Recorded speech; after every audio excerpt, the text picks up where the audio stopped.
Mobile phone से आप अपने दोस्तों से सीधे बात कर सकते हैं। पर अगर इसी मोबाइल फ़ोन पर आपको ऑनलाइन कुछ खरीदना हो, तो आपको एक बिचौलिए की ज़रूरत पड़ती है, जो विक्रेता को गारंटी दे पाए कि आपने पैसे दे दिए हैं। पर क्या ये मुमकिन है कि एक क्रेता और विक्रेता आपस में सीधे समझौता कर लें, बिना किसी बिचौलिए की सहायता के?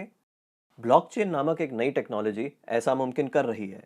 ब्लॉकचेन को आप एक वितरित डेटाबेस यानी डिस्ट्रीब्यूटेड डेटाबेस मान सकते हैं, जो कि एक दो कंप्यूटरों पर नहीं, हजारों लाखों कंप्यूटरों पर प्रतिलिपित है। ब्लॉकचेन का हर एक कंप्यूटर हर एक रिकॉर्ड के पूरे इतिहास का वर्णन रखता है। यह डेटाबेस एन्क्रिप्टेड है, यानी हर एक रिकॉर्ड गोपनीय तरीके से दर्ज किया गया है।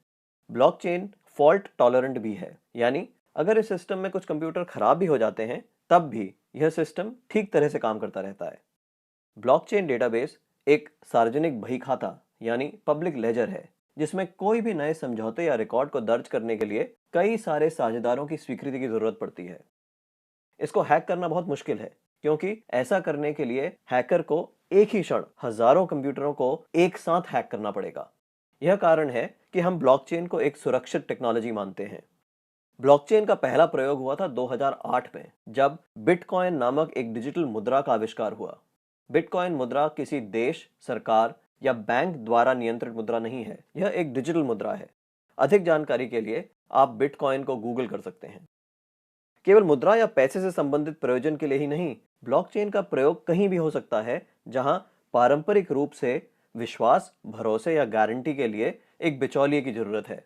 जैसे वह सभी सौदे जिनकी आज नोटरी पब्लिक या किसी सरकारी संस्था को पुष्टि करनी पड़ती है। मान लिया जाए कि आप एक मकान खरीद रहे हैं। आप चाहेंगे कि इस सौदे को सरकारी रजिस्ट्रार के यहाँ दर्ज किया जाए, ताकि आपको एक सरकारी दस्तावेज मिले जो साबित करे कि आप उस मकान के कानूनन मालिक हैं। पब्लिक रजिस्ट्रार केवल इस सौदे का एक सबूत दे रहा है, और ऐसी संभावना है कि भविष्य में पब्लिक रजिस्ट्रार का काम ब्लॉकचेन टेक्नोलॉजी कर दे, क्योंकि उसमें दर्ज सौदे की भी उतनी मान्यता होगी जितनी आज रजिस्ट्री सर्टिफिकेट की है। सार्वजनिक होने की वजह से इसमें घपले की संभावना भी कम होगी।